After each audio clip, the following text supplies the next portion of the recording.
Andrew's just talking about Bomberman, and I'm just hearing Bomberman every couple of sentences, and it all kind of mixed together. And then you said brain in a jar. Who's a brain in a jar?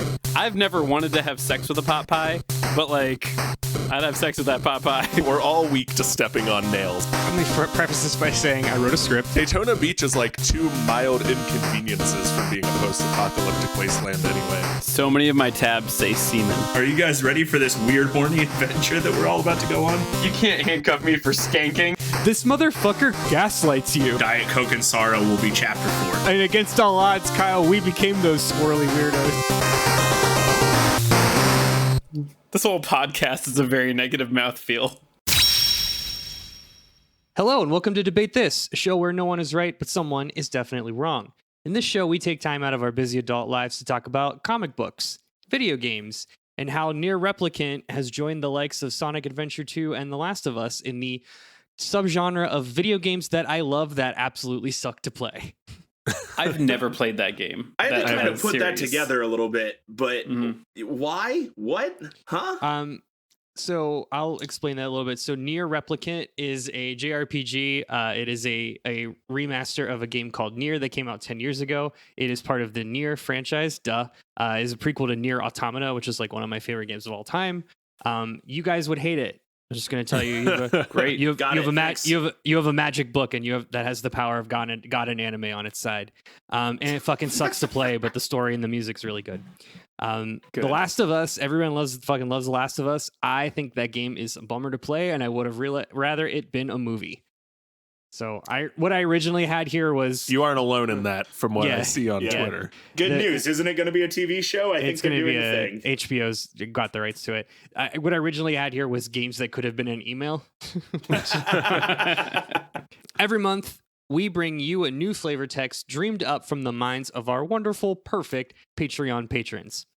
The terms of this dark pact that we have signed dictate that for the low price of $50 one time, we cram in our collective brains everything we can about a given topic and then vomit that information out to you, our dear listener, in audio format.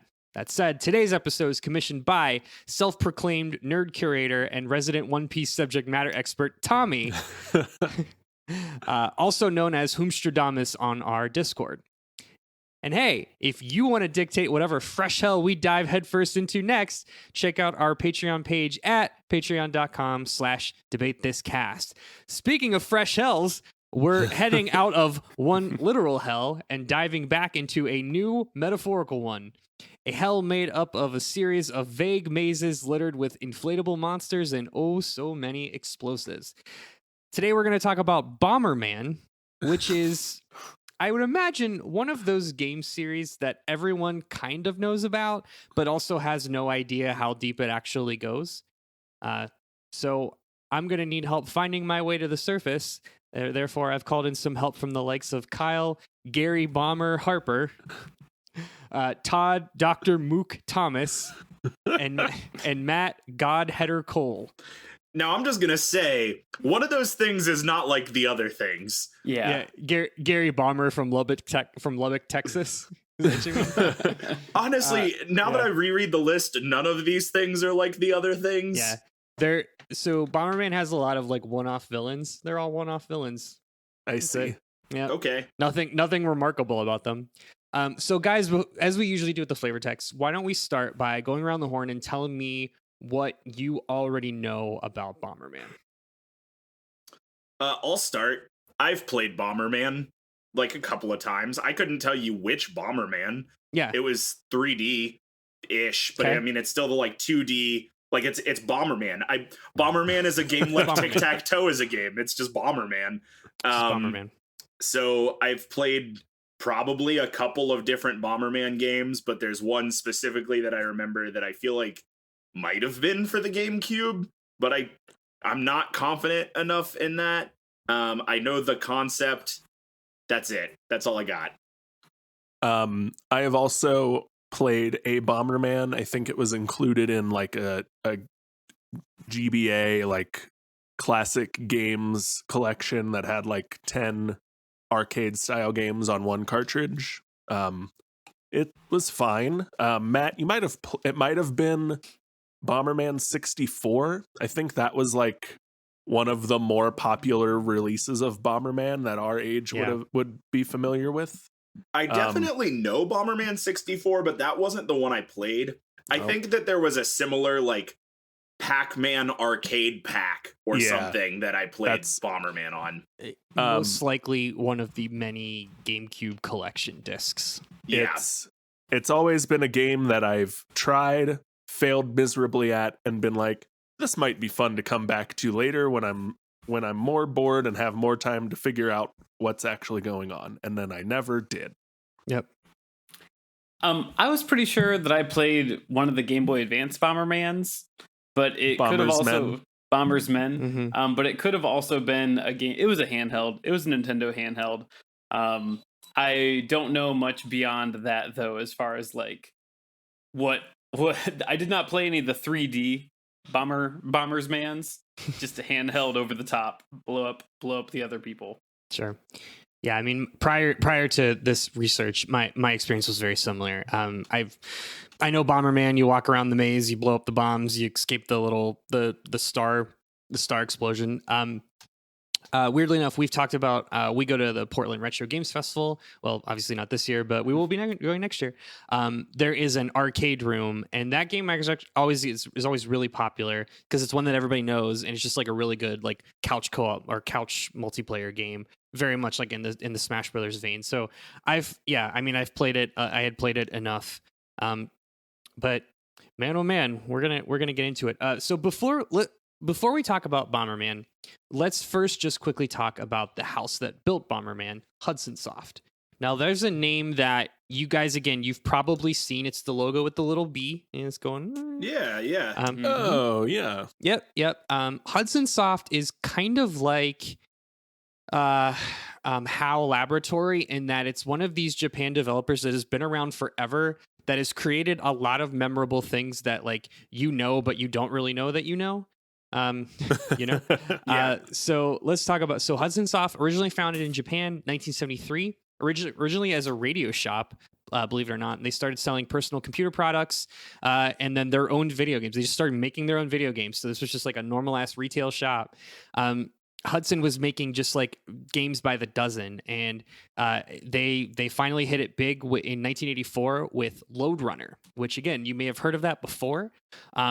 And Lode Runner eventually went on to the Famicom. This became Nintendo's, because of its success, Hudson officially became Nintendo's first third-party software vendor. Which again, at the time, this was a big deal. 1 year later, Hudson released Bomberman for the Famicom in 1985. And if you don't know, Famicom is the Japan version of the NES. Yeah. Mhm. Cool. So Bomberman comes out in 1985. Cool. Awesome. 1987, Hudson collaborates with Japanese PC developer NEC to develop the PC Engine, which American listeners may know better as the TurboGrafx that was released in North America. So if you've heard of the TurboGrafx, that was created by Hudson. That was kind of one of the first big competitors to the NES in America. Okay. That said, it fell very short to the NES. It did pretty well. The PC Engine did pretty well in Japan. It was actually second in the market. Obviously, the Famicom was still by and large number one. But in the Western markets, fell pretty short to the Genesis, which came out it was the PC Master System, I think it was, and then the Genesis. Oh, Mega Drive, then the Genesis. SNES came out in 91. SNK released the Neo Geo a year later. So TurboGrafx never really hit it off in the Western markets. So Hudson, definitely, Bomberman, I'd say, is Hudson's longest running franchise. Its other big franchise, you may remember Bonk or Bonk's Adventure. Yeah, I know that one. Yeah. The Grumps famously did a playthrough of that, which is really fun. That game, so there was I think 4 or 5 games that came out. There was one that came out for the Super Nintendo. The flagship title for the TurboGrafx was Bonk's Adventure, which was I think the first one or the first big one. Yep. After the TurboGrafx, Hudson would not release another console. That was their only one. So after the TurboGrafx, they opted to develop software for other Japan console makers, Nintendo, Sega, and Sony. So as years went on, Hudson found themselves in some financial troubles after a stock market crash in the early 2000s. Hudson went public in 2000, and Konami actually became their largest shareholder about a year later. That created the slippery slope that led to Konami eventually being their majority shareholder in 2005, and then fully acquiring Hudson Soft in 2011. So I should say Hudson Soft does not exist anymore. Hudson Soft was fully liquidated in 2012, completely absorbed under Konami. So now Konami officially owns the rights to all of Hudson Soft's games and franchises and IPs. So I should be writing Konami about the Bonk's Adventure sequel. That's correct. Desperately Yeah. want. Okay. That's correct. Yeah, so you can expect a Bonk's Adventure pachinko machine to come out. So I looked through the list of Hudson Soft games because I was trying to figure out what game I knew Hudson Mario Soft Party. from. No, there was a different one actually. It was the Pokemon trading card game for the Game Boy Color, which was a cartridge that I think I played until the Interesting. battery died. Yeah. That was a good game. I recently replayed a ROM of that a few times during quarantine. If anyone wants to know how my quarantine went. That's awesome. So the reason I brought up HAL Laboratory, which is of course the creators of Kirby and Smash Brothers, I think there's a lot of similarities. And again, like they have created a lot of games for Nintendo, a lot of like what can be considered first party games or using first party franchises in Nintendo games. Most importantly, Mario Party. So Hudson Soft created Mario Party, and you're going to see a lot of that DNA here, and we've seen some of the Bomberman spin-off games. Speaking of spin-off games, I learned something. Now tell me, guys, before we get into it, how many games do you think, how many Bomberman games, if you had to guess, would you say that there are to date or that have been created to date? Can you give me the year of the first one? 1983. Okay. Oh, I was going to say 12? a dozen was going to be where my guess is. The way you're leading makes me think that's not the number, so I'm going to double it. Yeah, I was going to say I'll be ballsy and I'll say 25. 81. 81 is the answer. What? There are That's 81 so many games. fucking Bomberman games. Nearly 7 dozen Bomberman games. How many Mario titles? So just to there? put that in perspective, great question, Kyle. Now, Mario, I Googled this right before we started recording. For reference, there are about 40 Legend of Zelda games, and that's including main series and spin-offs. There are, by that same logic, there are about 100 Sonic games, and there are about 250 Mario games. So, wow. And this is games like, this is counting like Mario and Sonic at the Olympics, like that kind of thing. Yeah. Sure. This does not count collections and re-releases. Gotcha. That But puts Bomberman so much higher in the list of like repeated IP characters than I ever would have put him. There are 100 Sonic games. Yeah. Yeah. How many? Wow. How do you know how many like Tetris games there are? Because Tetris is what See, I that's put. that's hard because Tetris is technically in the public domain. So that number is probably way higher. So what does 81 represent? Now, I will say a lot of those are Japan exclusives. Out of that 81, 48 of them were actually released in the US. That's still a That's lot. still a that's fuck ton of Bomberman games. Yeah. Absolutely. Now that counts mainline, quote unquote, mainline series, handheld, like portable, like GBA, Game Boy stuff. It also includes a couple arcade titles, some mobile games, and then there are a lot of spin-off games, which we'll talk about. So, let's get into it. Bomberman. Also, there's an anime series, which we'll talk about. Great. Good. Of course. They did Bloody Roar. Sorry, I'm still reading through the list of Hudson Soft games. Yeah, they did Bloody Roar and Primal Fury as well. That's another big one. It's like one of my favorite GameCube games. All right, anyways, Bomberman, go for it. No, it's a great game. So as we do with the flavor text, there is an image gallery in the show notes. For those of you listening, you'll get an Imager link. And I will call out the numbers as we go through them. So let's start with Bomberman. Now, this is not one word Bomberman. This is Bomber Space Man. That was released in 1983. So this is kind of the precursor to Bomberman. You will see in image number 1. It's just a dude in a hat. Yeah. It's just a boy in a hat. So this was the quote unquote original. Then, now to be fair, this started the idea of like man has bombs in maze. Interestingly enough, this was go ahead, Kyle. You know where I realized I played most of my Bomberman? on a TI-83 graphing calculator. Nice. That's funny. That's really funny. So this was not released in the US. This was only released in Japan and actually the PAL regions and the EU regions. But it was released in Europe as Eric and the Floaters. And this is because there was a weird, because of the name Bomberman, there was some concern that it would be tied to the 1984 Heathrow airport bombing. Oh. Wow. Yeah. So I mean, again, the 80s was a different time. Yeah, sure.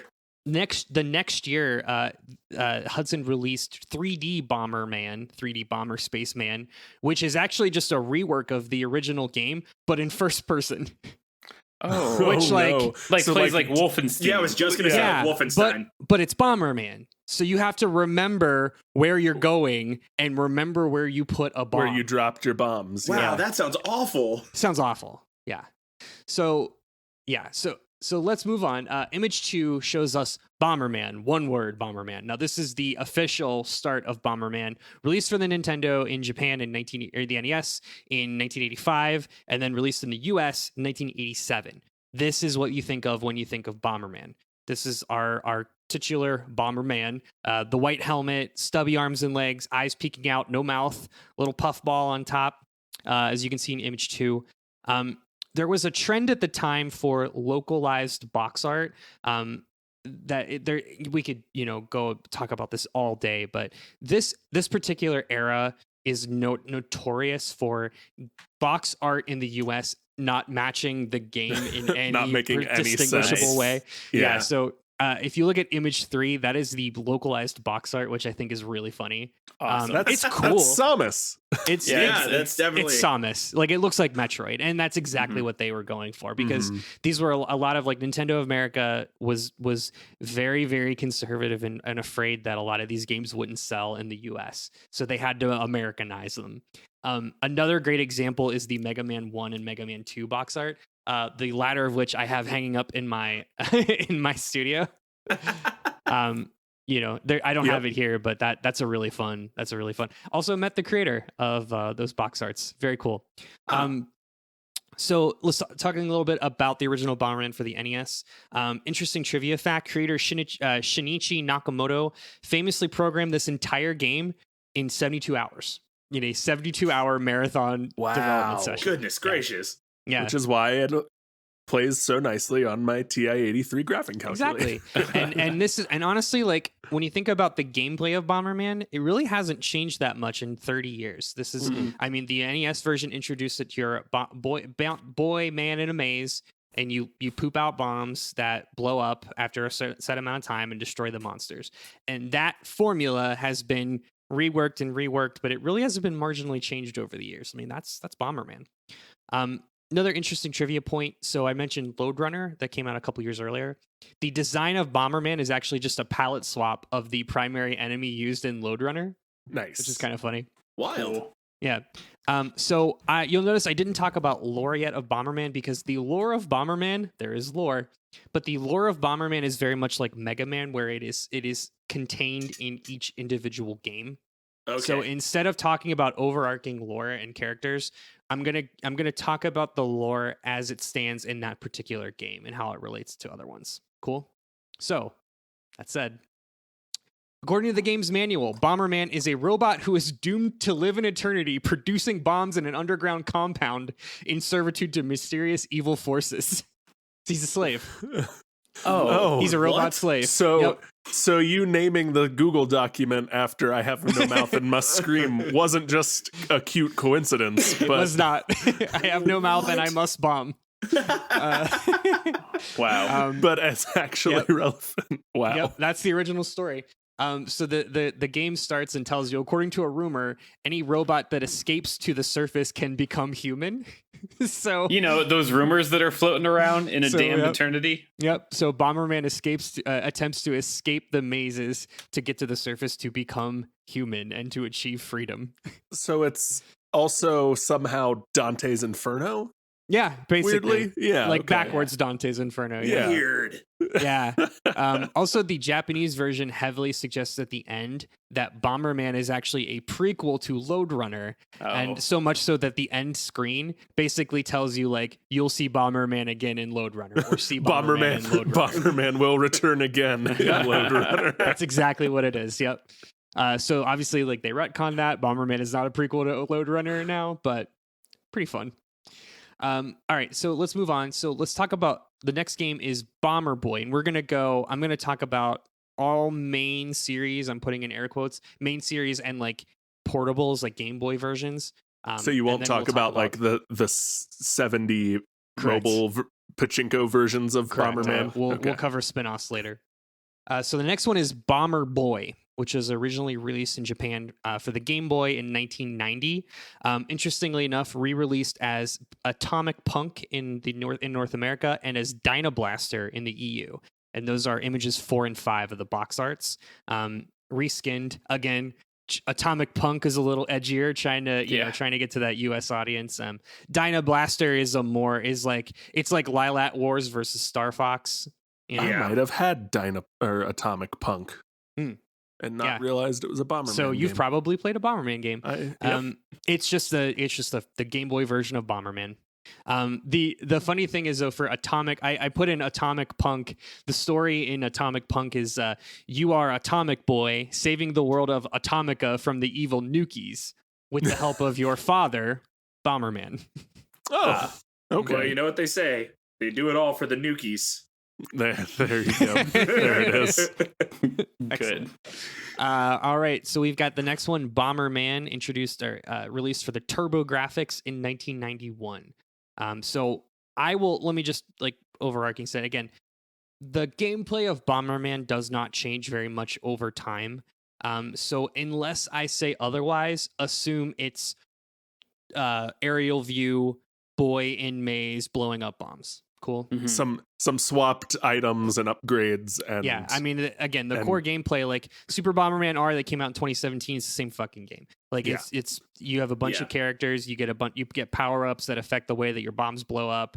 You have to go through the mazes and kill the monsters. Like that's it, baby. You know what? If it ain't broke, don't fix it. So Bomberman released for the TurboGrafx. Again, this was Hudson Soft's first only console.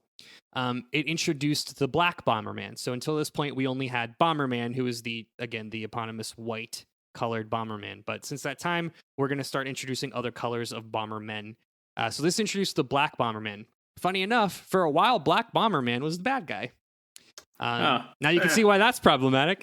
Yeah. So Black Bomberman was created by Dr. Mitsumori. I don't have a lot of information on Dr. Mitsumori because he doesn't come up again, but apparently he also created White Bomberman. However, that was later retconned as him being created by Dr. Ein, E-I-N, which we'll talk about later. So Dr. Mitsumori, doesn't really matter. Black Bomberman was, think about kind of like the Proto-Man to White Bomberman's Mega Man. You know? Sure. Yeah. He was created to, quote, think and act independently, which means, of course, that he breaks bad and goes berserk and kidnaps Dr. Mitsumori's daughter, holds her prisoner at the top of a mechanical castle that's littered with monsters. You know, as you do.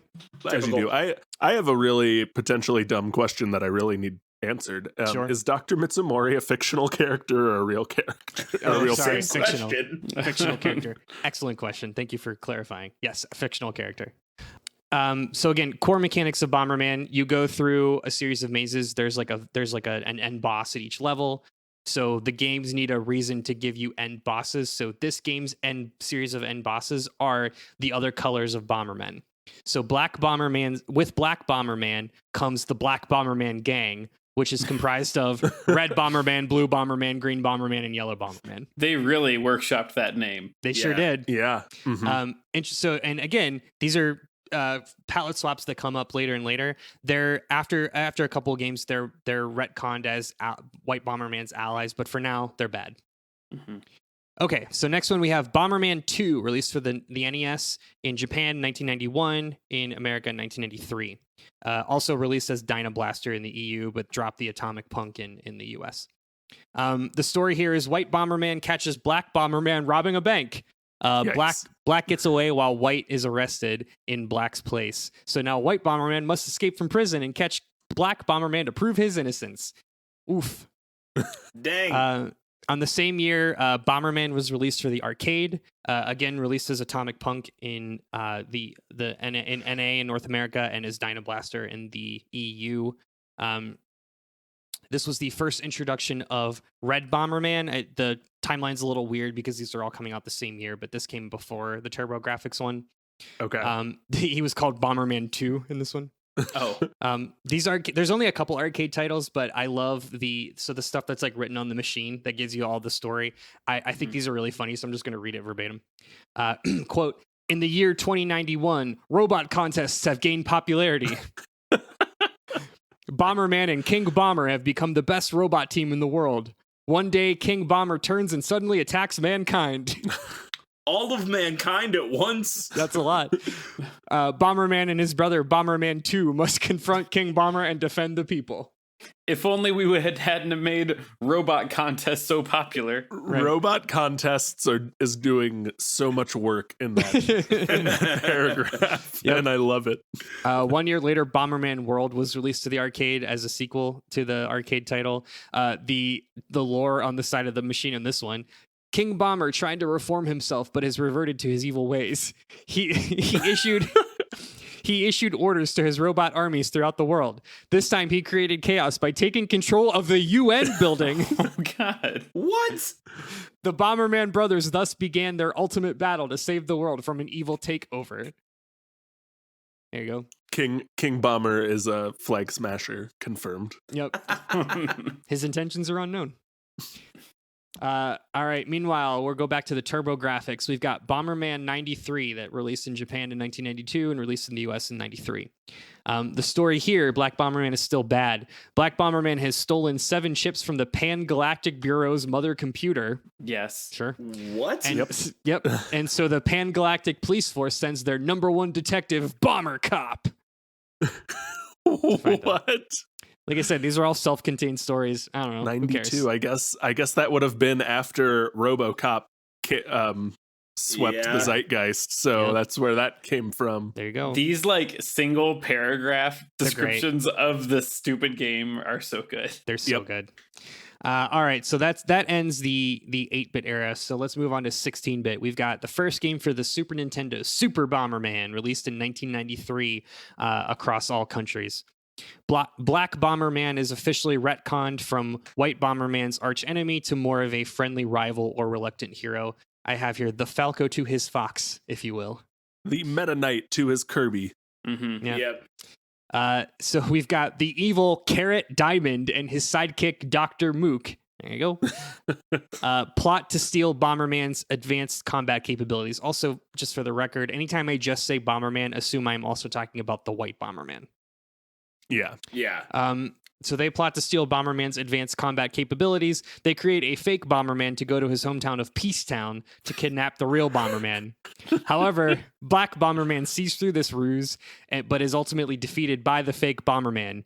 He escapes the fake Bomberman from captivity. He escapes captivity from the fake Bomberman and warns White Bomberman, and then the two travel together to take down Carrot Diamond. That's it. The things like Peacetown, it's Peacetown. like they put a Yeah. placeholder in here. Yep. They're like, no, we'll rename that later. And then it was like, oh shit, it's release Mhm. date. Like, whatever. It's Peacetown now. the lore works like Mega Man in that there is not an arc story, but there are some returning characters. But the lore is as convoluted as Kirby in that everything is just placeholders. Oh boy. Well, Yeah. like, I'm sure Peacetown in the original Japanese is also like a lovely word that Sure. doesn't sound Mm. super basic like Peacetown, and then localization happened and like it means Peacetown. Localization's a Great. hell of a drug. Yeah. It doesn't. The thing is, it doesn't get better. Sure. Why would it? No. Localization costs a lot of money. So you may remember the TurboGrafx at this point was pretty much defunct. So this was at the point where Hudson was just developing the software. So we've got the Super series going on the Super Nintendo, and then they were also making games at this time for the Mega Drive / the Genesis. The Mega Drive was the NES version. The Sega's like NES competitor. And then the Genesis obviously was the SNES competitor. So then we have Bomberman 94. This was originally released for Japanese-only PCs and then re-released as Mega Bomberman for the Sega consoles. Now, this one's important because it introduces a lot of the series staples, one of which is Bagura, which he's pictured on his image 6. Bagura is probably the most primary antagonist to the Bomberman series. He appears again and again. The funny thing about Bagura, though, he has a different name in every game just because of translation errors. So he's like Bagula, Bagman, Professor Bagura, Professor like Bagoo or Bagugu or something. Like Professor Bagoo. I like that one a lot. Yeah, but he's in the wiki as Bagura, so that's the name I'm going to use. He's your Dr. Wily, basically. Okay. It also introduces Planet Bomber, so Peacetown is gone, and now Planet Bomber is where Bomberman lives, which is the planet that is shaped like Bomberman's head. You have all definitely seen Planet Bomber, I guarantee. That is home of the Bombermen. And then the last thing that this one introduced are the Rui, later named the Louis. The Louis, which again, like translation shit.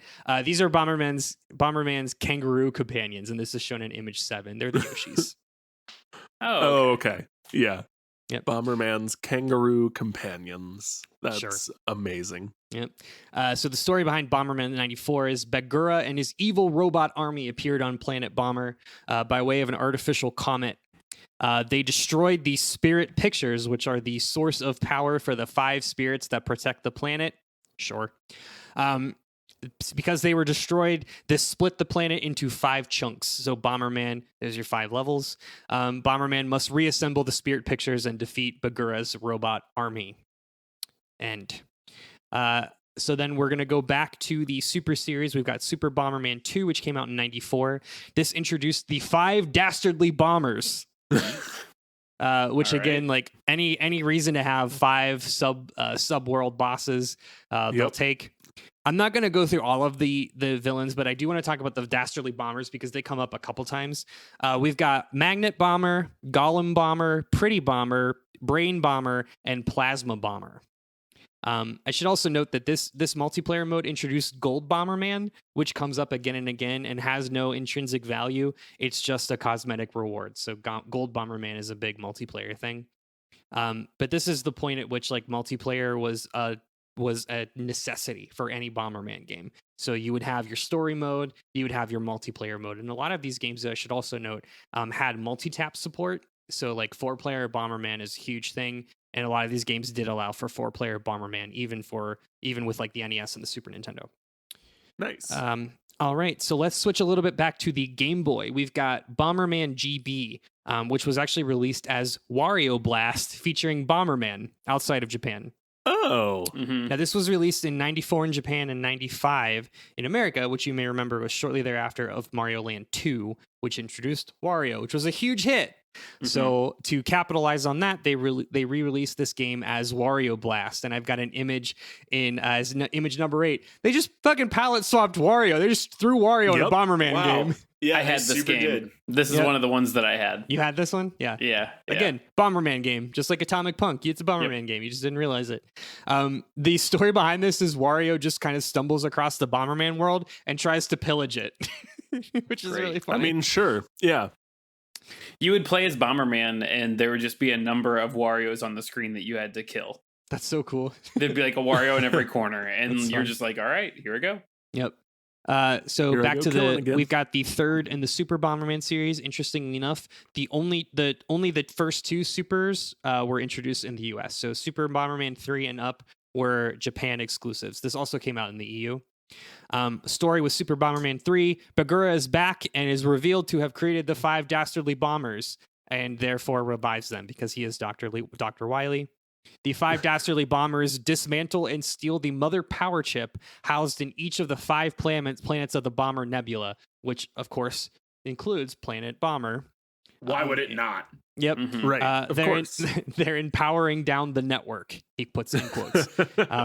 So White and Black Bomberman team up to go take them down. Thus, again, your 5 levels. The Louis are back, or the Ruis are back as named as Louis, and I think that's canon. So they're Louis now, and they can be hatched from eggs, just like Yoshi's, because they're kangaroos that come from eggs. Okay. Sure. Kangaroos aren't mammals. That's certainly not true. Wario Blast did well, so they released a second Bomberman GB, but this one was just called Bomberman GB 2. Released in Japan in 95, released in America in 98. This one's fun. This was just basically a Indiana Jones format. So White Bomberman is called Indy Bomber. I don't have an image, but you can look it up. It's kind of cute. It's just like, what if Bomberman were Indiana Jones? Like, okay, he's got a whip, and that's the whole gimmick, is he's got a whip. Okay. Super Bomberman 4 comes out in 96 for the Super Famicom only. Bagura survived the beating in SB3, but he exists only as a floating brain in a machine. Summoned. Hold on. I had fallen into the point of like, Andrew's just talking about Bomberman, and I'm just hearing Bomberman every couple of sentences, and it all kind of mixed together. And then you said brain in a jar. Who's a brain in a jar? So Bagura, Dr. Wily, was defeated. He's defeated in every game, but specifically in Super Bomberman 3, he is defeated and comes back in Super Bomberman 4 as a brain in a jar. Okay. So they shifted from ripping off Mega Man to ripping off Metroid at this point. Okay. Got it. All right. That's it. White and Black Bomberman go on a time heist. I don't know.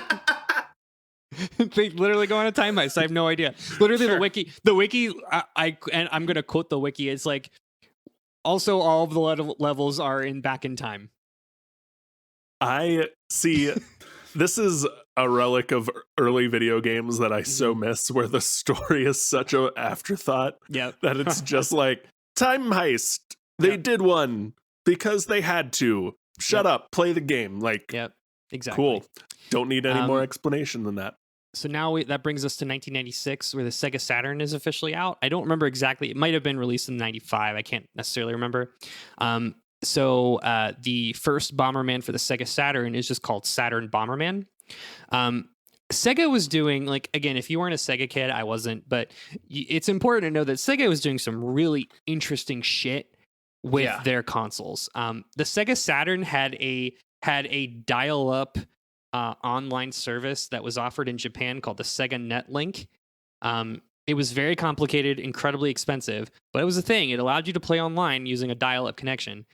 Saturn Bomberman was officially the first home console version to include 10-person multiplayer on that using that Sega Netlink. It's kind of cool. Wild. That's interesting, because I remember a big selling point of the Dreamcast was that it had the most robust online capabilities. You may also, a lot of people remember the PS2's dial or modem broadband capability, but Dreamcast was also the first broadband system. There was other, like, Sega was doing like DLC. There's a lot of good Did You Know Gamings about it. Sega did had some weird like DLC offer where you could like log in and download games. This was in like 97. Yeah. Here's the part of the show where I pitched the book, The Console Wars. If you haven't read The Console Wars, definitely read it. Yep, definitely. So Saturn Bomberman is considered a series high point. This also introduced Dr. Ein, who I mentioned earlier. He is your Dr. Light figure. He appears regularly as like the major authority figure of the Bomber Nebula, and he's shown in Image 9. He's a very little man. I like this guy a lot. Old man. Yeah, he's cute. And then there's also another series staple called in this game. He's called Mr. Meanie. He's later renamed as Mujo. He's the bad guy. He has unleashed a giant meteor-like monster named Krator. The monster, of course, had been sealed with the power of a collection of crystals that were held within a crystal tower. Now those crystals are gone, so Bomberman has to go and collect those crystals to seal Krator back in the tower. It should be noted in Image 10, Mujo, he just looks like Hulk Hogan. Yeah, he does. He looks a good bit like Hulk Hogan. He's Bomberman's Hulk Hogan. If you weren't putting a Hulk Hogan lookalike in your video games in the early 90s, you were missing out on a subsection of customers. He is Gen X's Mickey Mouse, truly. Yep. It's a Hulk Hogan with sweet sunglasses and some Vegeta shoulder pads. Yep, exactly. Yeah. So Hulk Hogan. He's a major character in the anime. The level structure in this game was Bomberman has to infiltrate the Mini Land amusement park, which is very good. All right, so we've got the last in the Super series, Super Bomberman 5, released in 97, only in Japan. The story with this one does not include Bagura. This is the evil Terrorin appears to free the fiendish bombers from Bomber Penitentiary. Whatever. In exchange for their help in conquering the universe. So White and Black Bomberman have to stop them. Terran just looks like a dumb clock. Big stupid clock. He looks like the clock man from Diddy Kong Racing. Great. All right, so this is a fun one. So we've got Atomic Bomberman that's released for Windows PC in 1997. This is one of 3 or 4, not including mobile games, that was only released in the US.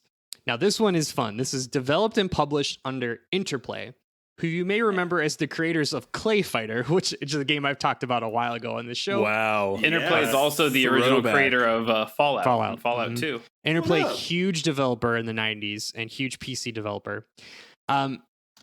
Now, I shared this YouTube clip with the hosts beforehand. I will share this YouTube clip in the notes. If you are listening, I highly suggest you follow and watch this video. Boy. Atomic Bomberman is one of the 2 games we're going to talk about that tried to be edgy. This particular Bomberman had a series of voiceover clips that were recorded by none other than TV's Billy West. And a lot of them were used, but a lot of them weren't. And there is a clip in YouTube that is just these incredibly vulgar voiceovers by Billy West that went into fucking Bomberman. Things like, I'm gonna shit down your neck. Like, it's like, yeah. It's like, it's just like really aggressive Bomberman. And it's like every one of the voices he uses, like it could have been his demo reel for Futurama, because he just cycles through all the voices he does. Because he does a different type of voice for all 8 characters. Yeah, exactly. Oh boy. Yeah. So definitely check out that YouTube clip. Again, I will link that in the show notes.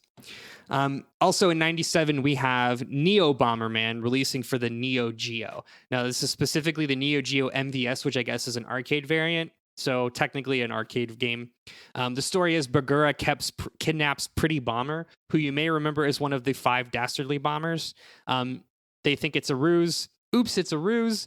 Bagura traps White Bomberman and Black Bomberman and sends them to a pocket dimension. Right. What? Next game. Also in 97, we have Bomberman 64, which was mentioned earlier. Bomberman 64 was a big game. I rented this game when I was a kid for the Nintendo 64. I had no idea what was going on. This is actually known as Baku Bomberman in Japan, and that's important, but we'll find out why later. So this was, as many of these 64 games, this was the first fully 3D entry. They tried to do a full 3D Bomberman game. If you've seen the latest Bomberman games, you know that Bomberman is not in 3D, and this is exactly why. This is very much like Bomberman's Mega Man Legends, like a game that will never happen ever again, that a few people really like, but it's know, very, very, very fucky. Since this was a character-based N64 game, it's a collectathon. Of course it is. Which has the player collecting gold cards that are hidden throughout a series of 6 worlds.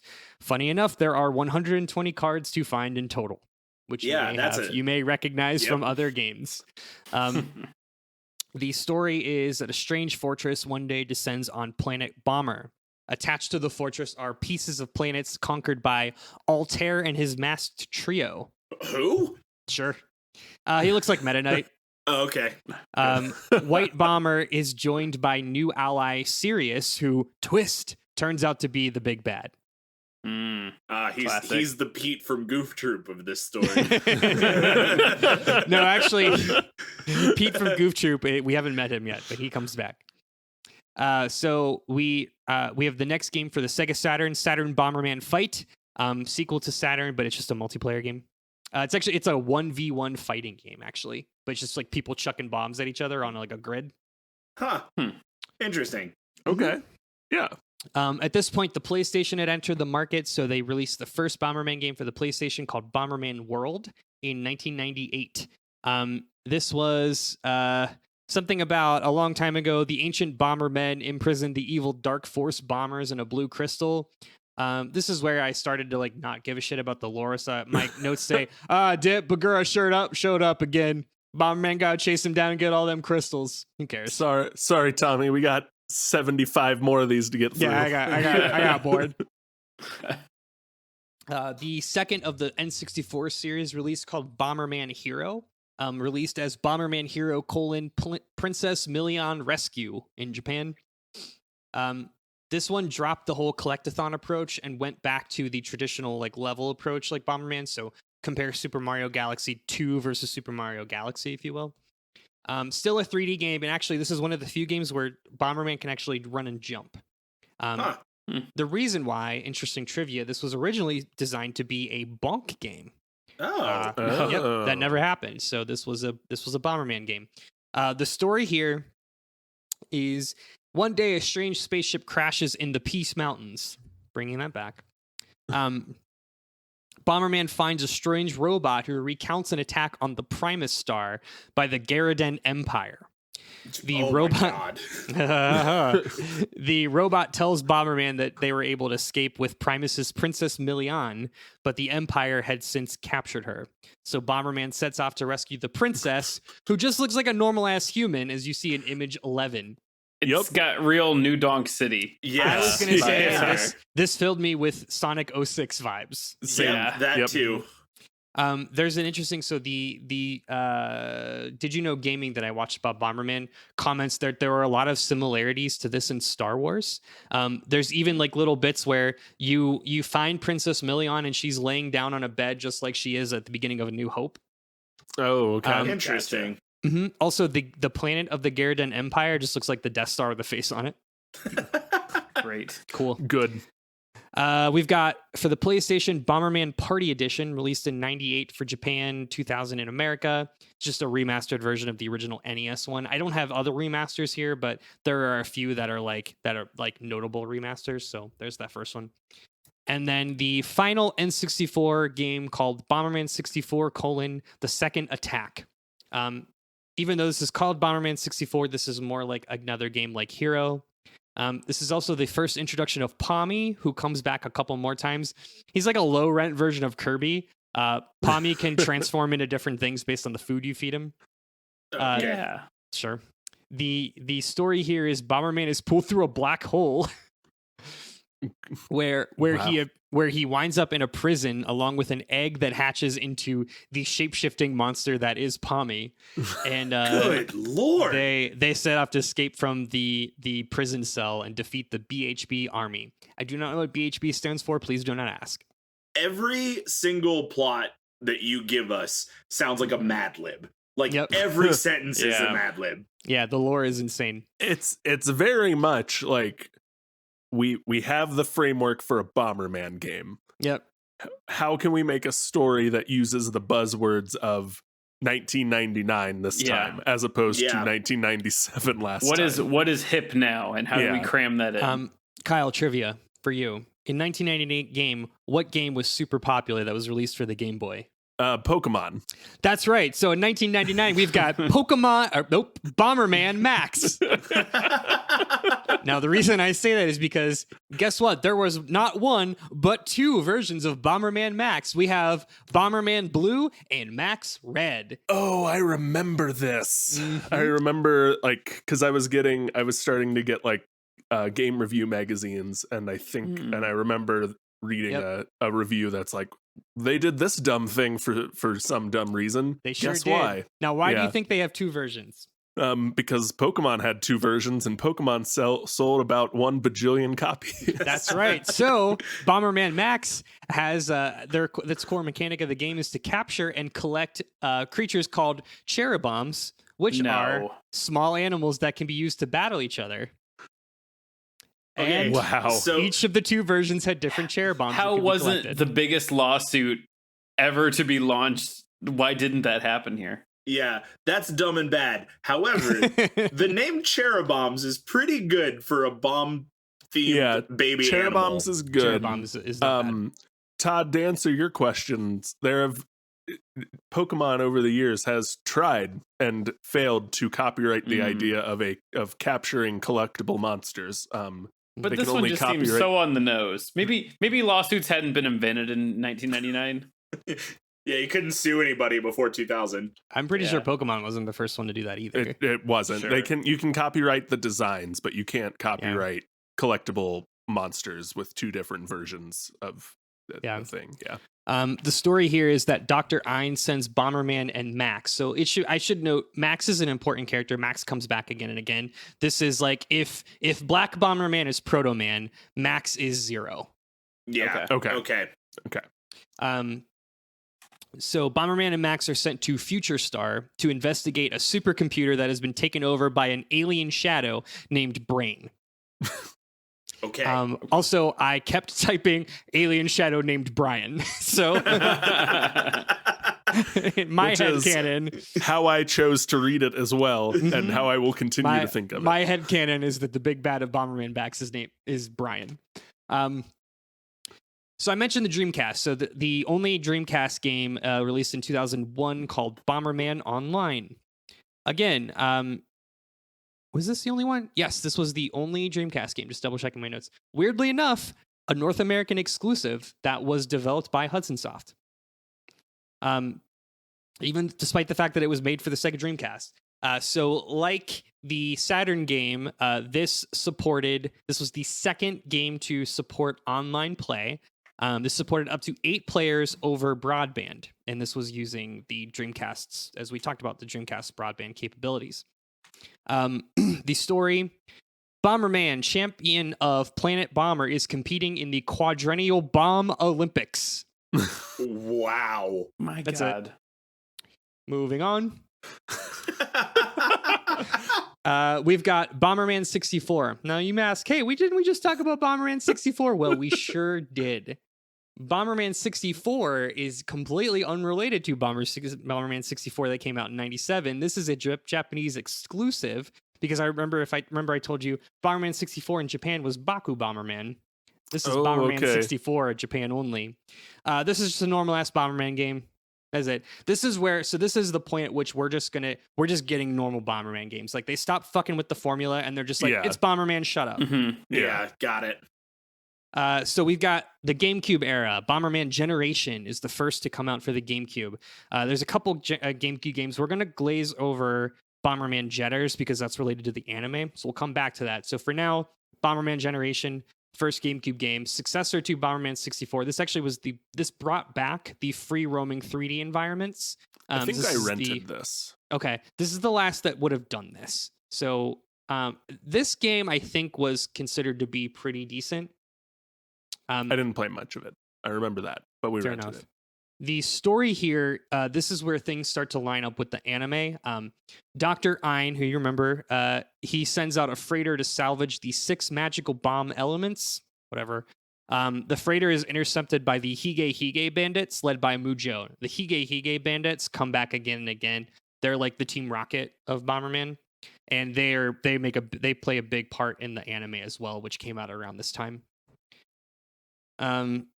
Bomberman, going back to the Game Boy era, we've got Bomberman Max 2 that comes out for the GBA. This was 2002.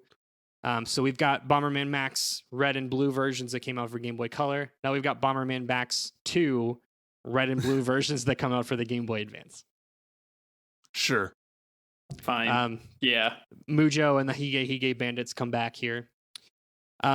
We've got Bomberman Online that is released for PCs exclusively to Japan, South Korea, Macau, and Taiwan. And this was a multiplayer-only Bomberman game. The following year, Net Day Bomberman, which was another online-only multiplayer game that came out just in Japan. Bomberman released for the Nintendo DS in 2005, the second major remake of the original, updated arts and graphics, and wait for it, touch controls. Ooh. Oh. I should note this is 2005. This was the first game to be published by Konami after they were full stakeholders or majority stakeholders of Hudson. So, all right, Bomberman Act Zero. Yeah, I want to hear about this one because I know Released about in, it. released in 2006. Flip to image 12, if you will. Oh, Please boy. Oh my Just cut, God. watch yourself on that edge. So this is The your grit. this is the Shadow the Hedgehog of the series. For those of you not looking at the image, Bomberman Act Zero was intended to be a gritty reboot of Bomberman. So the kind of thing that only Debate This could make up. Yeah. This is unbelievable. So if you're Yeah. not looking at it, imagine it's mostly just like an edgier Iron Man design Yeah, with that's a good way to put Bomberman, it. but not cute cartoon Bomberman. It's alien, Yeah, like alien It- font Bomberman. It kind of looks like if really you put, boring. Yeah, it kind of looks like if you put like Voldo in the Iron Man suit. Yeah, fair. But I don't want this one line on the back of the case that is also in the image. Can you read it for us, Matt? please? Yeah. Do you want the top? I want it all. line or- all right. Give it both. Bomberman is back with a new design and a new world. This is Bomberman Act Zero. What lies beyond the frenzy of battle? The light of hope or the dark land of despair? Fuck off. and What in the world? Yeah. the name Bomberman can't work with anything except the cute, like chibi-eyed Bomberman that has existed for Yeah. 2 decades at this point. This game did not do well. No, so You don't say. so It's got like slapping a- it on like what's supposed to be a gritty, realistic space caper is just awful. So interestingly enough, Hudson Soft also created Fusion Frenzy, Oh, which you may fuck, I remember. love that game. You Some may classic remember jump duck. was it a 360 launch title? No, it's an Xbox Xbox. original. Xbox original launch title. Yeah. So they used a lot of the Fusion Frenzy assets to create this. It looks exactly like Fusion Wow. Frenzy. I'm Yep. looking at the gameplay pictures. Yep. Yeah. This was surprise, not released in Japan. So we've got 3 Bomberman games that are exclusive to us, baby. The first is Vulgar Billy West. The second is a failed Dreamcast multiplayer game, and this is the third one. Man, Good. I Good tell things you come in what, threes. if you ever if you listener are out in the world and you find yourself a character made in another country and someone says, well, this is the version of that character from another country, but this one was only released in America, you run the other way. It's the bad version. You don't need it. That same year, 2006, Bomberman is released for the PSP. This is not a re-release of the original. This is just a new game. It's just Bomberman on PSP. The story is Bomberman is chasing down Gura. That's all I got from the wiki, so that's what it is. I thought about this in the DS one, and I think it bears coming up in the PSP one. Part of how I think Bomberman clung to relevancy so long is that the formula doesn't change often. So when you get these new like handheld titles where the processing isn't out of this world, you can just port it early on in the system's life cycle to that system, and then like a parent who might recognize Bomberman from again 20 years ago will just buy it, and it doesn't have to be good because it's only one of 20 games for that system at the time, I think. Kyle put this, I'm going to quote you, Kyle. You put this really well in our group chat offline, but I think that Bomberman was trying to go for Mega Man, and I do not think that it succeeded in that. It may have in Japan. I mean, that's not a fair argument, but I think at a certain point they just realized it was more like Tetris, and instead of like doing all these crazy characters and trying all these new things, it was like, you know what? Nope. It's just Bomberman. And this is specifically the point where I don't think, outside of the spin-offs, I don't think we're going to see, it's just multiplayer Bomberman games. Like, the story mode might be there, but it's like Call of Duty. It's just there because they had the assets. And it's another case too, and this happens, I think, a lot, where like it's not as hard for something to be very successful in Japan because Japan's a small island with much fewer people than the rest of the world. And then they try and, ship it out to the rest of the world, and it just doesn't take because it's not as localized. Well, mobile games are different. I mean, consoles sell different out there. The people are interested in different things. people like aesthetic is a bigger deal, or like cutesy aesthetic is a bigger deal Yeah. in Japan, so that sells better. And multiplayer games, not in the way that we play multiplayer games, but like 4-player couch co-op multiplayer games are a bigger deal in Japan because people live together. Yeah. People live together or ride the bus Mhm. together. Like that's Yep. the big, like why half the DS functions don't work in the Yep. US, because you ride the same train as 10 other DSs every day. Exactly. You don't do that in America. Yeah. Unless you live in New York. Unless you live in New York. Unless you live in New York. Cool. So we've got just a couple more mainline titles here. We've got Bomberman Live, released for the Xbox 360 in 2007, just a multiplayer online battler. And there's a lot of these, and I think these did very well. Online serves Bomberman pretty well. Again, just like your Calls of Duty. Bomberman Blast, released for the Wii, similarly, multiplayer online only. Custom Battle Bomberman, released for the DS only in Japan and EU. Released as Bomberman 2 in the EU, which is weird. This is the Cyberpunk one. We did an Indiana Jones. Now we have to do a Cyberpunk one. Cyberpunk. Yep. The story makes is sense. of course, right? The story is the highly technological grid city is overrun with hackers. The city is completely vulnerable while soldiers run amok. White Bomber logs himself in to fight off the virus. How long until we get Or the whatever. steampunk one? There's not Which- one yet, but we've This got is- a fantasy one that's coming. This is some years after Mega Man did the like Battle login and Yeah. the Battle Network, Yeah. and they Mhm. just copied that Yep. and did it worse. Yep. Come That's on, Bomberman, Bomberman. baby. Bomberman Ultra, released for the PS3 in 2009. Just a version of Live that came out 2 years later, made available for PS3. Fine. Bomberman Blitz was a DSiWare game, if you remember DSiWare. I don't. It was the WiiWare version of DS. It was really small. It wasn't big, highly used. I think the most popular DSiWare, I think, was Final Fantasy IV: The After Years, maybe. Yeah, Wow. It was. that's a different. I'm speaking a different language. I know. Yeah. In between the DS and the 3DS, there was the DSi, and the big Mhm. selling point was that Nintendo then also launched like the eStore. Yep. The Thank you. not called the eStore at the time. So I'm assuming this means it was only available as a digital download for the Yes, DSi. yes. It was the Okay. precursor to the DS store or the 3DS Yeah. eShop. Huh. This was just the repackaged multiplayer mode from the Cyberpunk one. All right, and then we just got 2 more mainline games: Bomberman Live: Battlefest, which was released. This was the sequel to Bomberman Live, just released for the Xbox 360. The last one to be published by Hudson Soft. This is 2010.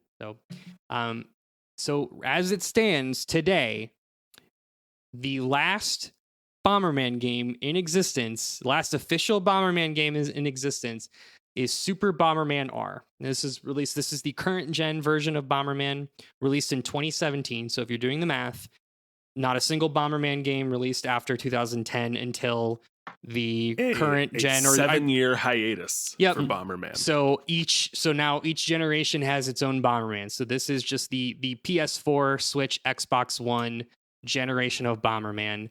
Again, the last remaining official Bomberman game.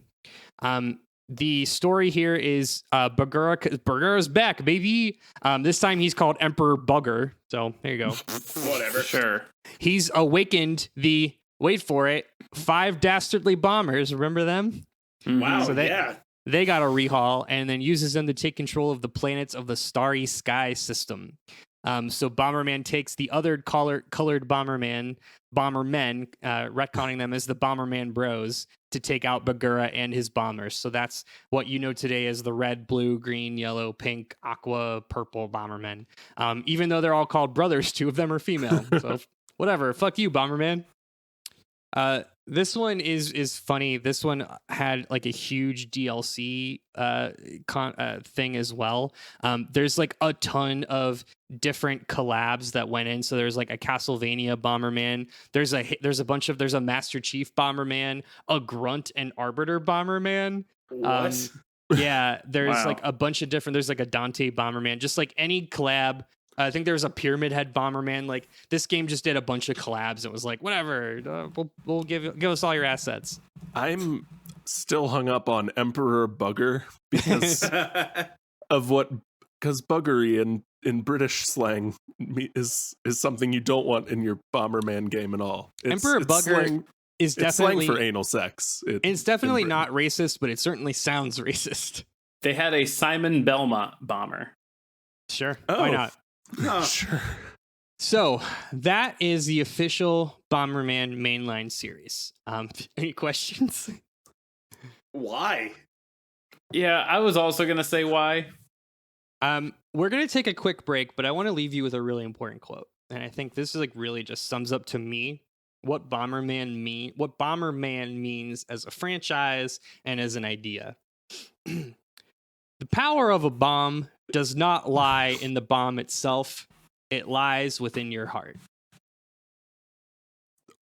And with that, we're going to take a break. We'll be right back with more Bomberman. We've got the anime, we've got pachinko, we've got party games, and we've got go-karting. Stick around. We've also got a Ding Dang Patreon where you can get yourself some Ding Dang perks like access to our Ding Dang Discord, regular Ding Dang bonus content, weekly Ding Dang live recordings of our second show, The Ploose is Loose, and even the opportunity to commission your own Ding Dang flavor text. You can join up for as low as $2 Ding Dang dollars, so make sure to tell all your Ding Dang friends. Welcome back. We are talking about Bomberman. So we just finished the main series titles. Now we're going to talk about the anime series that came out in 2002, and then we'll finish up with talking about some fun spin-offs, because every good franchise has to have a good kart racer, right? That's the sign of success. Mm-hmm. All right, so let's talk about the anime series. It's called Bomberman Jetters. This was, I should know, I'm this sorry, was hold never... on. Bomberman what? Can you Jetters. Can you spell that last word for me? Jetters. All right. You know, people that like to use jets. Yeah. Okay. Sometimes written as Z instead of S. Ooh. Well, it was the 2000s. It was. So interestingly enough, I do think it's funny that this, as old and obviously ubiquitous as this franchise is, this only has one anime adaptation, which again, like Kirby has an anime, Sonic has 5 cartoons, Mario has a movie. You know what I mean? Like, I do think it's interesting that, like, as big a deal as Bomberman clearly is in Japan, it only has one short run at anime that ran in 2002. Again, this is about the time it wasn't an anime, but the Donkey Kong animated cartoon got put out. Yeah. And again, it's because the Pokemon anime and Yu-Gi-Oh! And Digimon were so successful. Everyone was like, screw it. We got to do it. We're gonna make an anime too. Yep. So unlike all of those that Kyle mentioned, this one was actually never dubbed in English, so it only exists in Japan. You can find, and I know this because I've done it, you can find fan translations on YouTube. The show is not very good. It's cute. Like, to be fair, like it's cute. It's very cute. Sure. I was entertained. It's not good. Yeah. Bomberman Jetters follows its own storyline. It's not canonical with any of the games, but it does pull in a lot of characters that you've heard me talk about. Namely, we've got Bagura is the big bad. Mujo appears at the beginning as part of the Hige Hige bandits. And then I didn't mention him, but Dr. Mekado is another one of the whatever. He looks like a fucking Crash Bandicoot villain. He's part of the Hige Hige bandits. In this image, which one is Dr. Mekado? Yeah, so image Mikado.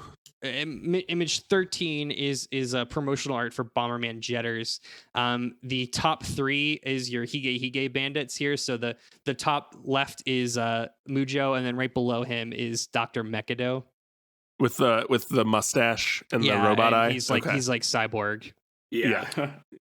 Below, so the deal with the synopsis of Bomberman Jetters is the Jetters is this like kind of like Avengers type group led by Dr. Ein, who you remember as the Dr. Light of the whatever. Mm-hmm. Right. They're an elite group of space cops. They protect the planets from general criminals. Again, this is Bomberman. Everything's cute. So like the worst thing that happens is that people steal stuff. You know? Yeah, they're like stealing pies and stuff. Yeah, they're stealing like our prized diamond or whatever. Yeah, Like yeah. they're stealing what's the word we use all the time?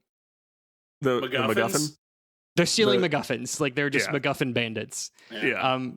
So among the Jetters is the hero Mighty, who is an accredited Bomberman from Planet Bomber, because apparently being a Bomberman has a series of licenses. Sure. I mean, you're working with explosives. I would hope so. Yeah, he had to visit a notary to get that title, Andrew. Exactly. Yeah. Yeah. It requires a lot of training and a Class C size license. Mighty goes missing one day, and his rookie little brother, just named White Bomber, attempts to step up and take his place. So White Bomber is the Bomberman. The Hige bandits have arrived and are making trouble trying to steal important items throughout the planets. And that's all I know about the story because I only watched the first 2 episodes. It should be noted, it's really fun. The only notable part of the first episode is when they introduce Mujo, the Hulk Hogan character. The Seinfeld theme just plays, like straight up. What? The Seinfeld theme plays. Wow. Yep. And it's just like Mujo, he looks like Hulk Hogan, and it's just. Andrew, are these the cheruboms in the lower left corner?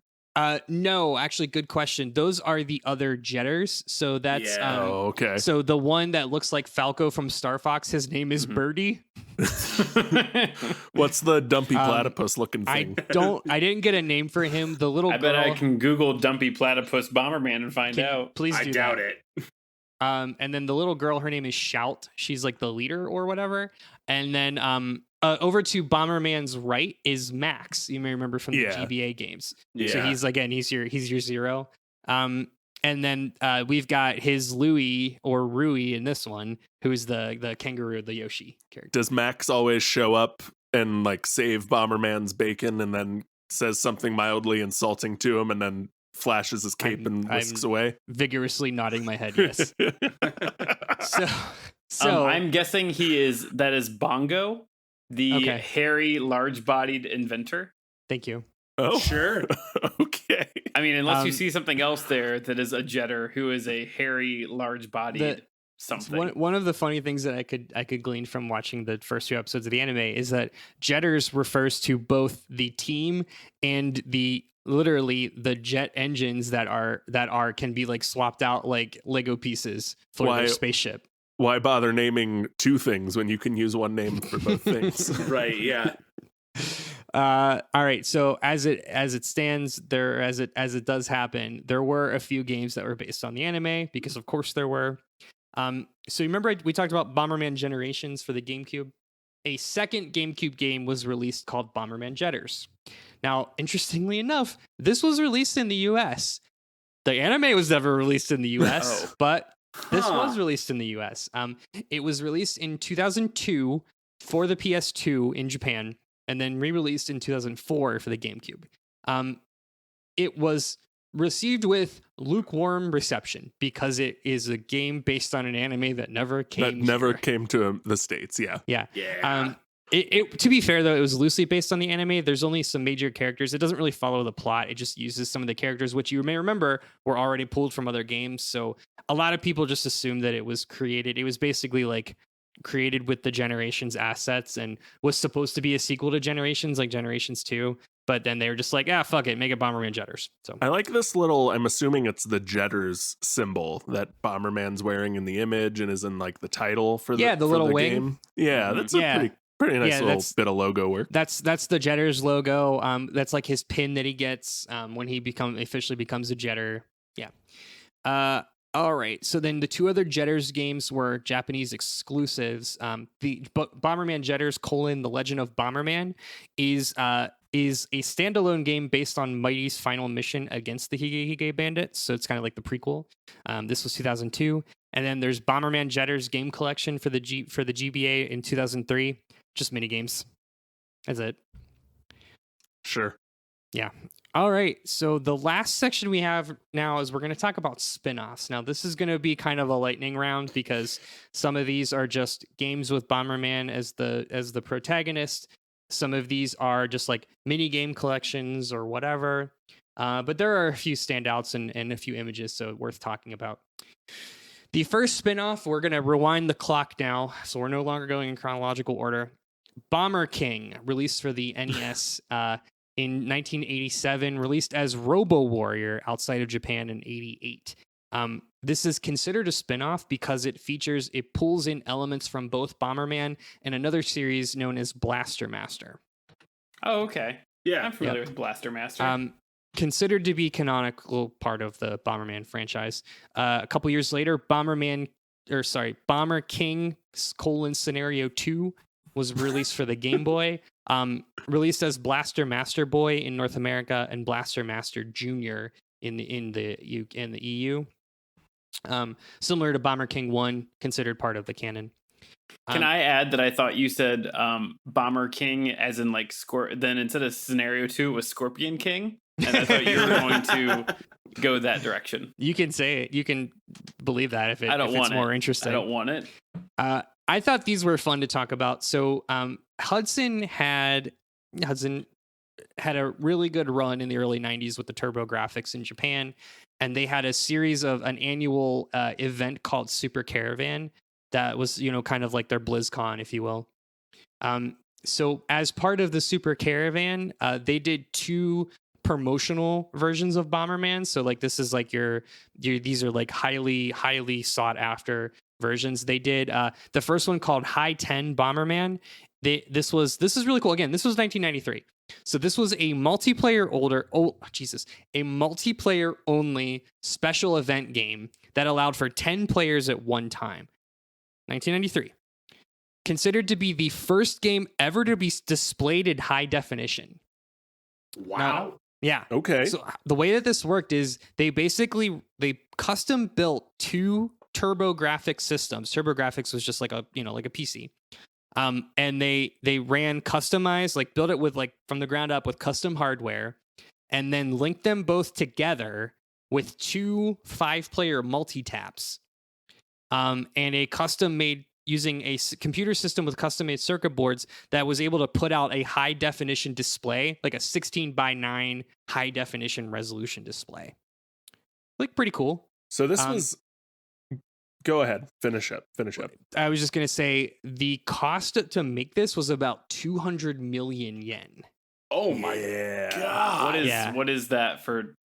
$2 million. Yeah.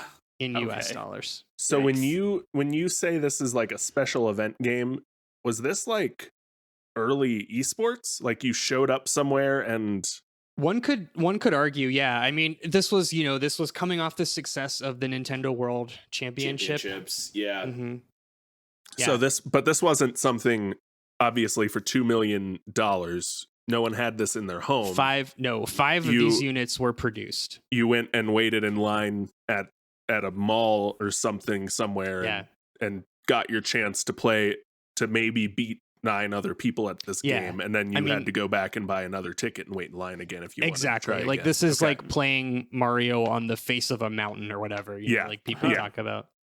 So that was 1983. A year later, they did it again with High 10 Charabomb Bomberman. I forget the colon Charabomb, just the sequel to that. So another version of that. Bomberman : Panic Bomber was released for the Neo Geo and the Virtual Boy in 94. 94 and 95 respectively. It's a Puyo Puyo game. There you go. We didn't check that box yet. Nah. So we got Image 14. This is Bomber B Damen, which was released for the Super Famicom in 96, another Japanese exclusive.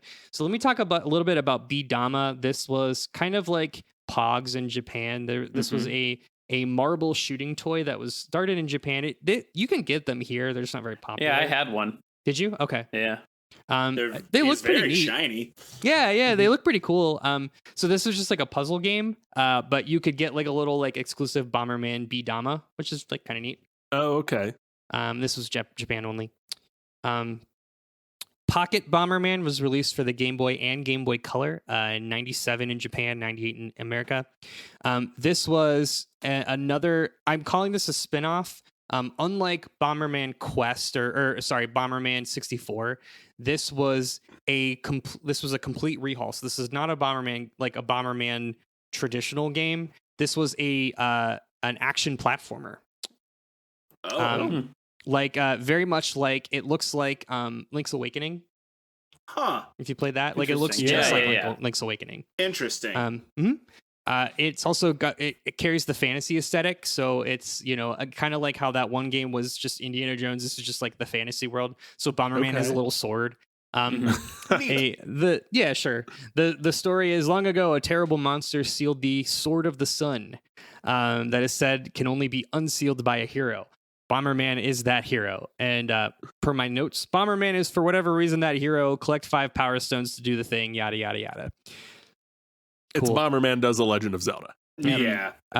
The follow-up to that was Bomberman Quest, released a year later. This is similarly plays like looks like Link's Awakening. So I'm sorry, the Pocket Bomberman was a 2D platformer. This one was a bird's eye view or aerial view, a la Link's Awakening. Got it. So okay. Pocket Bomberman was more like Kirby's Dreamland or something. Mm-hmm. Sure. The story here, Bomberman's ship is attacked by 4 mysterious lights, which leads him to crash land on a planet where his 4 engines are then stolen. Therefore, he must recapture the monsters that he was carrying in his ship and recover those 4 engines from the 4 commanders. God, who cares? Bomberman Wars was released for the PlayStation and Sega Saturn in '98. It's a tactical RPG. It's just like Final Fantasy Tactics. It looks like Final Fantasy Tactics. Yeah. This is Image. I did not give this a number, so sorry. 15. I kind of remember this one too. Kind of. Yeah, I mean, this was a Japan exclusive, so you might not. Oh, maybe maybe be not. thinking of just Final Fantasy I Tactics. just might be thinking Final Fantasy Tactics then. Never mind. But I mean, it's just like the same fucking game. All right, so then you were waiting for it. We've got it. Bomberman Fantasy Race for the PlayStation and Sega Saturn. Do you guys want to guess what Fantasy Race is? It's Kart Racer. It's Kart Racer. We've got 2 more Beat Daman games. Bomberman Beat Daman Baku Gaiden : The Road to Victory. And then Wow. Bomberman Beat Daman Baku Gaiden 5 : Final Megatune. Where are the other 3? We have 1 and 5. Or Baku Gaiden V. I guess it's maybe not 5, just Baku okay. Gaiden V. That was 99 and 2000 exclusively, or respectively, both for the Game Boy Color. Bomberman Land was released for the PlayStation in 2000. And I have here, just like kart racing, Bomberman also had to jump on the minigame collections train. I should note, though, remember I said way back at the beginning, Hudson Soft was the one who developed the original Mario Party in 98. So they just, copy paste, use those assets. Here you go, Bomberman. Nice. Bomberman Party. Bing, bang, boom. Bomberman. There would be 4 more Bomberman Land games to come out. Wow. Bomberman Tournament came out for the GBA in 2001. This is bringing back that Legend of Zelda format from Bomberman Quest. Bomberman Kart released for PS2 in 2001. And Bomberman Land 2 released for the GameCube and PS2 in 2003. Kart racing, minigames. These are all Japan exclusives. We've got in 2004 Bomberman Battles / Bomberman Hardball. It's the sports one. What? Good. Bomberman Land 3 came out in 2005. That's more minigames. And then Bomberman Bakufu Sentai Bomberman released for the PSP. I didn't put an image in here because I think I want this to be the image of the episode. It was a redone version of Bombermen where they're all redesigned to look like Super Sentai. Great. Which you may know in the US as the Power Rangers. Mhm. Oh, good. Whoa. I watched all 3 of us copy and paste that out out of our Google Doc to go look for it. Listeners, I don't have it in our Imager file. This will be in the Imager file that you see as image 16. I promise you. Oh my goodness. I'm going to write myself a note to put this as Image 16. Okay, let's move on. Bomberman Land Touch, released for the Nintendo DS in 2006 and in 2007 in the US. So the fourth of the minigame series, first to be released outside of Japan. You know that because it had touch in the name. Yep.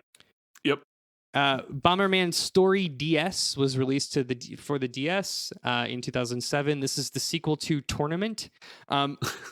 I like the story with this one. The Justice Department Okay. hires Bomberman to retrieve scientific data from Professor Zeal and the Lords of the Galaxy, my favorite prog rock band. Like, why bother having a plot at that point? Right? Like, Right? I just how does Bomberman come to the top of that list of like, oh no, Fine. someone by the title of Lords of the Galaxy have stolen a thing from. We need a guy who throws comically large bombs. Yep. Bomberman Land Battles releases for iOS, so the first mobile game in 2007. This is the first mobile game and also the last land game. I take that back. Bomberman Land releases for the PSP and both for the Wii in 2007 and 2008 in the US. Bomberman Land for the PSP is minigames but Portal, and Bomberman Land for the Wii is minigames but with Waggle Tech. Bomberman Land Touch 2 releases for the DS in 2007 and 2008 in the US, which is more minigames but with Touch Tech. I bet this is all around the time that WarioWare was getting real big. that's right where my mind went. Yeah. Uh-huh. Yep. It makes me just want to play the Wii WarioWare game Because again it's better. because it's better and a lot of fun. Bomberman Touch: The Legend of the Mystic Bomb releases for iOS in 2008. Of course it did. This is the fourth of our US exclusive games. Weirdly enough, bringing back that indie bomber, Indiana Jones motif from Bomberman GB2. The All right. Legend of the Mystic Bomb is a fucking awesome subtitle. Yeah, so those of you with iPhones, you should be able to get The Legend of the Mystic Bomb. So there you go. Well, just because you can doesn't mean that you should. There's no way this 2008 Yeah. game is still in the App Store. You shut I up. don't know. I don't have an iPhone, so I can't look it up. R20 Star Mo Bomberman. My favorite. Mo Bomberman, Mo Bomberman. problems. That's what I always say. This released for the iOS for iOS in 2008, Japan exclusive. It's a crossover of the R20 Star Mo series. I don't know what that is, and don't ask. Bomberman Touch 2: Volcano Party releases for the iOS in 2009. The fifth US exclusive. It's just Bomberman. The everything else here, so that's the last.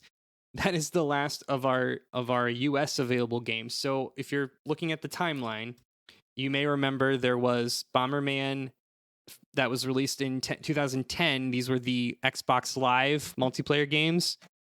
The Bomberman Touch 2 Volcano Party released in 2009 for Bomberman for your phone, and then we did not get another Bomberman game until 2017, which was for previous gen consoles, which is now officially the last Bomberman game that we've had in the US. So I've got 5 more games for you with all 4 mobile devices that were Japan exclusives. Got Bomberman Chains in 2011, which is just a match 3 game. Bomberman Dojo, which is a normal-ass multiplayer Bomberman game. 100-person battle Bomberman battle royale game. Whoa. Yeah. Okay. There was Way gonna be one of those. before. Well, this is 2012. Way Mhm. before. Yeah. Way before Tetris 99. Bomberman released for iOS and Android 2014. More Bomberman. And then Tyson Bomberman in 2016. More Bomberman. The very last image in the Imager library is that of Bomber Girl, which was released for arcade in 2018. It's Bomberman, just a horny MOBA.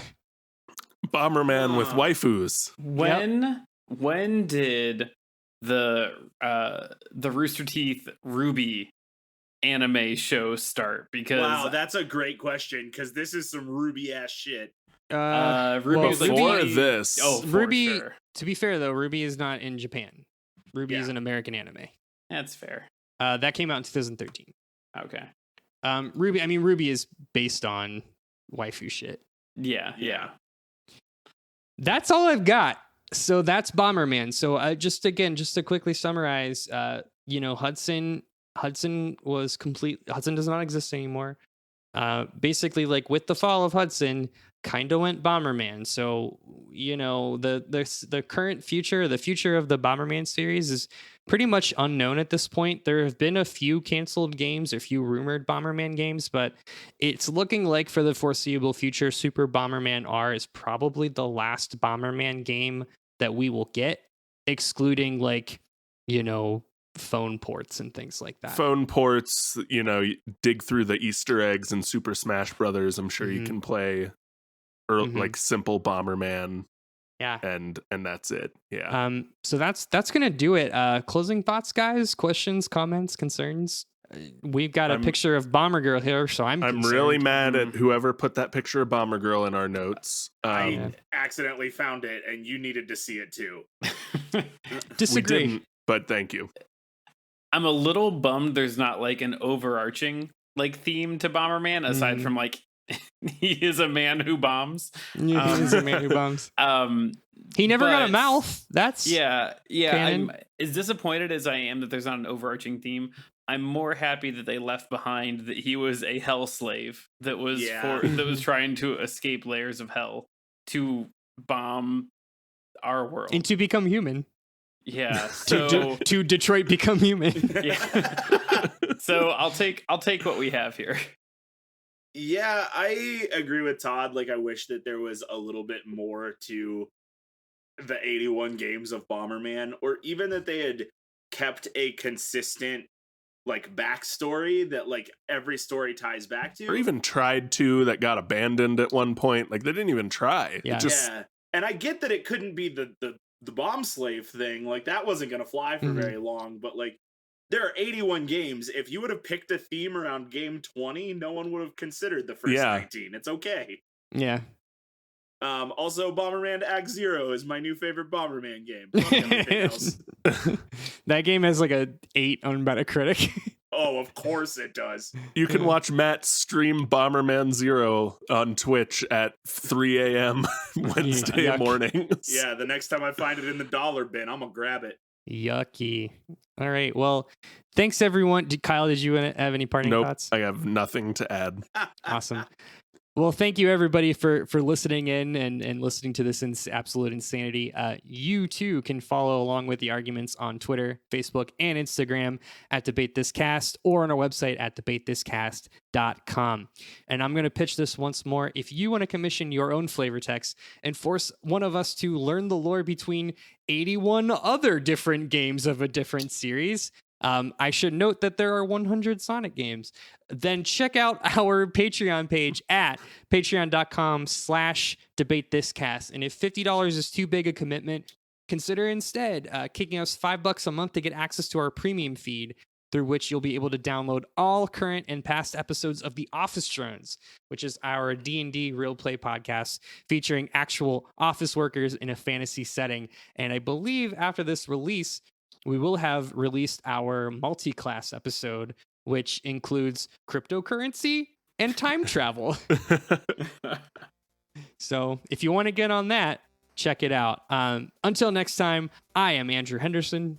I am Kyle. Ask not for who the Bomberman bombs. He bombs for thee, Harper. I'm Todd. Dig through the ditches and burn through the witches. I slam in the back of my Bagura, Thomas. And I'm Matt, your chara bomb, Cole. We're saying thanks for debating with us. And if you think we're wrong, you can come fight us behind the swing sets, nerds. That was the best last names bit we've ever done. It really was. good.